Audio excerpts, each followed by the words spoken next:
The Shark Deck. I'm Johnny Mac with your daily comedy news. 5 of the late-night hosts, Jimmy Kimmel, Jimmy Fallon, Stephen Colbert, John Oliver, and Seth Meyers, they've teamed up for a podcast. 12 episodes of Strike Force 5. Each of the hosts will participate in the conversation. Whoever's leading the conversation will rotate. The late-night host will give all proceeds to the out-of-work staff from their respective shows. All right, kind of cool, something to listen to. Meanwhile, earlier in the week, a handful of comedians put on a stand-up show in front of Fox Studios, this part of the strike protests. Comedian Mona Shaikh organized the event. One of the performers, recent roast battle LA champion Sarah Fatimi. Sarah said, "Right now is a pivotal time in history for actors and writers to defy crappy pay and working conditions, not to mention lack of health benefits. I mean, who do you think you guys are, stand-up comedians?" Shaikh opened up her set with a bit about audience members confusing her for Mindy Kaling, joking, "Mindy is rich, I am poor, that's why I'm doing this." She then segued into a criticism of Bob Iger. I'm not sure this really landed. She probably told it better than I do, but the line, "Bobby said it was unrealistic of WGA members to ask for a 2% raise. Just to put things in perspective, the average writer makes $69,000 a year, while Bobby makes $74,000 a day. I think he failed math." Point taken. Not sure that's a great joke. Alex Hooper said it cost studios 48 cents to send you a 1-cent residual check if you're wondering where our money's going. Felicia Michaels followed Hooper, ended her set after a few minutes, saying she'd soon devolve into a bunch of penis jokes, which does feel fair on a picket line in front of Fox Studios. Billboard did a big profile of Bert Kreischer about his tour. Bert said, "Each summer, I want to surround myself with my favorite humans, which are always going to be comics. I want to hang out with my friends and family, tour and have fun. I want to float on rivers, boat on lakes, end up in oceans, go hiking, shoot guns, get high on mushrooms, and do whatever we can to have a blast." This year, the fully loaded tour included, at times, Mark Normand, Shane Gillis, Tiffany Haddish, Stavros Halkias, Fortune Feimster, Davidson, Louis Black, Jim Norton, Andrew Santino, Big J. Okerson, Jay Farrow, Dan Soder, Chad Daniels, Ralph Barbosa, Rosebud Baker, and Tammy Pescatelli. All of them are great. Wow, what a list. Kreischer said, "We wanted to make it the best experience a comic could ever have, with extra tour buses and plenty of amenities to make it feel like a great gig." As for the lineup, Bert said, "This is interesting. There are certain acts that other comedians have a hard time following. Acts like Chad Daniels, who was simply amazing. Also, I had Tiffany Haddish on the lineup, which no one could follow either. Most promoters wouldn't give a hoot and just say, find someone to follow them. But as a comic guy to say, no, it's not how it works. And I'm able to talk to a comedian like Dan Soder and ask him to open, and he'll do it because he understands, and the request is coming from a comedian. And then I'll take the bullet and close the show behind someone like Chad or Tiffany. Everybody there knows me. I just take my shirt off. People go crazy. At the heart of things, I love comics. I love being on the road with comics, and my daughters who I bring on tour with me love it too. During the tour, one of them told me, I love this. You wake up in a different city every morning, you have breakfast ready, and everyone you eat with is hilarious. This is amazing." The same profile quoted one of the suits.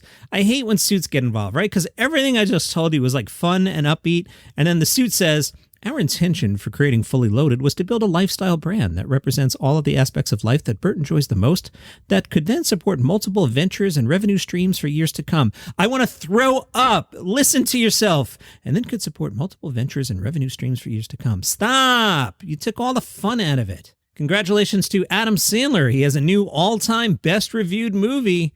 Yeah, You Are So Not Invited to My Bat Mitzvah. Has a high Rotten Tomatoes score, 96%. Higher than his previous films across 34 years of making wonderfully awful movies. Hustle, which is the second best Adam Sandler film and a good movie, has 93%. Somehow the Meyerowitz Stories has 92%. Uncut Gems, the best Adam Sandler movie, 91%. Oliver Anthony showed up at Joe Rogan's Comedy Club. If you're like, who's Oliver Anthony? Because I was like, who's Oliver Anthony? I do this every day. I'm not familiar with such a comedian. No, he's the guy that recorded Richmond North of Richmond, the song that went viral recently. Yeah. Whiskey Riff says Tom Segura got the honor of introducing Oliver to the stage and said, "Guess what? I have a special treat for you. This doesn't always happen, but this does happen when you come to really cool places like the Comedy Mothership. I'm going to bring on stage right now. This is so effing cool. This young man has exploded in popularity, and we've all been blown away by this guy's talent. We're so lucky to see him here live tonight. The very amazing, talented Oliver Anthony, everybody. Let's hear it." Whiskey Riff said the crowd went nuts. Bill Maher will be in Grand Prairie, Texas tomorrow and said, "Texas knows how to party. I generally enjoy the red states. More than, I don't want to talk ill of anybody, but I'd much rather be in Dallas than, San Francisco or someplace like that, because they're not politically correct."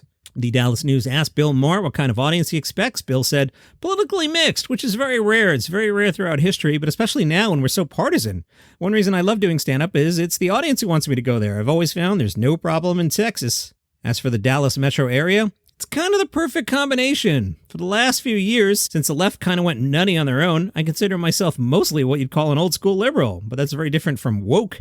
I love it that I can make fun of and do the Trump jokes and everybody laughs at those, including the Republicans in the audience, and I can make fun of the woke nonsense and everybody laughs at that, including the liberals. I think there's a hunger out there for common sense, left-of-center centrism. And they asked Bill Maher if Texas is any different now than it was in the 1980s. Bill said, I'll say this about the South. It's definitely less Southern than it used to be. I've been in many Southern cities and I don't hear any accent anymore. Austin is a little too New Yorky. I wish it was more Texas. I'm not looking for rural, but what I love about the South is it's still more friendly than anywhere else. Like I said, less stick it up your butt, just looking to have a good time, looking to laugh. Scott Bukowski is mad at the NFL. That's the guy who formerly hosted HQ Trivia. Well, last week, the NFL put out a video for the upcoming season, which starred Mac Packer Keegan-Michael Key. Key presented an NFL script for a table read that included star players such as Jalen Ramsey and Patrick Mahomes. Rogowski took to socials and said, now, does it surprise me that a soulless mega corporation with zero creativity or independent thought would choose to blatantly rip off actually creative people to make their content? No, it doesn't. Does it tick me off? You betcha, because the person they ripped off this time was me. Apparently, Scott feels it's similar to his old NFL writer's room bit. Scott added, they have the gall to use this as their tagline. You can't make this stuff up. You're right, NFL. You can't. You stole it. Shame on you. Shame on all of you. The Not Funny League. Pete Davidson apparently told the audience at the Garden the other night that he's using ketaline. No, ketaline's not a thing. Ketamine. I could have edited that out, but you're laughing right now, so I left it in. Pete Davidson not on ketaline, but he says he's been using ketamine just a little bit to help with his depression. Dave Chappelle has added some more dates to the Dave Chappelle Live It's a Celebration Bitches Tour. The new dates include October 17th, Milwaukee, the 19th, Boston, then the Raleigh, North Carolina on the 25th, Charlotte on the 26th, Atlanta on Halloween. Hey, thank you, Scott Beckett. Scott went to buymeacoffee.com/daily comedy news, and he didn't buy me a coffee, no. He didn't buy me 2 coffees, no. He didn't buy me 3 coffees, no. John, how long are you going to go with this bit? I'm going to finish it. He didn't buy me 4 coffees, no. Scott bought me 5 iced coffees. Thank you very much, Scott. Scott has been listening for a while. We email on the side occasionally. Again, feel encouraged to reach out to me. The email is in the show notes. Scott wrote, you're doing good work. Keep it going. Also, you're missing out on Gary Goldman. He's got a lot of news out there. So that inspired me. I wrote to Scott on the side. I tried to give Gary Goldman a radio show back at Sirius XM, kind of late in my run there. But one of the things that would happen is we pitched all kinds of things, all kinds of people. Hey, bosses, why don't we give Dane Cook a show? Who's that? Hey, why don't we give Amy Schumer a show? Who's that? And Gary Goldman, hey, why don't we give Gary Goldman a show? Who's that? There were some executives who go unnamed who was like, if you didn't walk in with Jerry Seinfeld or Chris Rock, they were like, I don't know who that is. And I always wanted to take long-term bets on people, and history has proven my instincts were pretty good. So yeah, we talked to Gary about doing a show, but I couldn't fund such a show. And thanks to Scott's encouragement, I reached out to see if I can get Gary on the show because he has a new book coming out. It is called Misfit, Growing Up Awkward in the 80s. I self-describe as from the 80s, so this is perfect. Gary Goldman's Misfit, Growing Up Awkward in the 80s is due out September 19th. The book will bring us through the full gauntlet of school years, reflecting on the awkward and difficult moments and interactions between kindergarten and 12th grade. Official paragraph here, whether it's stories of failed show and tell presentations and fumbling in his first football game or memories and anecdotes about his family, friends, and neighbors, the book brings us deep into Goldman's childhood landscape, both inside and away from the classroom. Sounds fun because, like I said, I'm from the 80s. There are something called the Streamy Awards. The Streamies recognize creators in more than 45 categories across beauty, comedy, food, gaming, music, podcast, sports, and more. And yes, I did hear myself drop the G and recognize. That Queen's accent comes out sometimes, folks. I'm like somewhat expert in comedy. I don't claim to know everything, but here are the nominees from the comedy category. And I'll remind you, I've been hosting this pod every day for 4 years, worked at SiriusXM for 10 years, and at least 6 days a week, I'll go on Google and throw in words like comedy and comedian.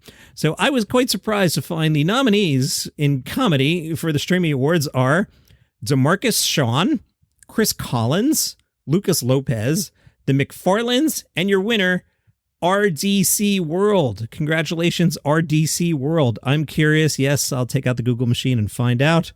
I've gone to the RDC World page. They say RDC World is all about making our fans laugh. We provide entertainment through skits, vlogs, short films, and more.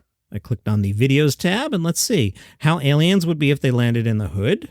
Elon Musk and Mark Zuckerberg when they see each other. That one has 1.5 million views.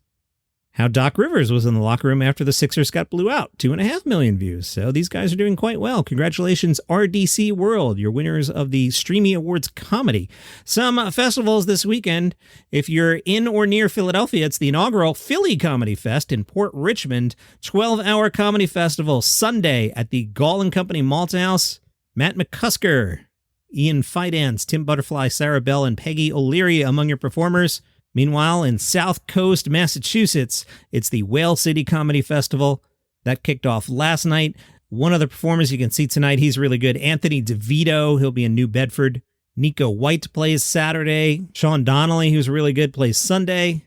Details at whalecitycomedy.com. Ian Lara is on tour. It's the Problematic Immunity Tour this weekend in Chicago at Zanies.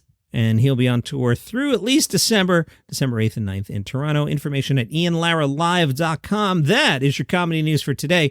Tomorrow, a look at a list somebody made of the top 30 stand-up specials of all time. I didn't look at it before recording, so you'll hear me react in the moment. I did not react well. So that's tomorrow, Sunday and Monday, normal episodes. Have a great Labor Day weekend. Let's hit the beach while we still can. Thanks to DraftKings for supporting the show. Support my sponsors, will ya? And you can follow the show for free on Apple Podcasts, Spotify, YouTube, wherever you get your shows. See you tomorrow.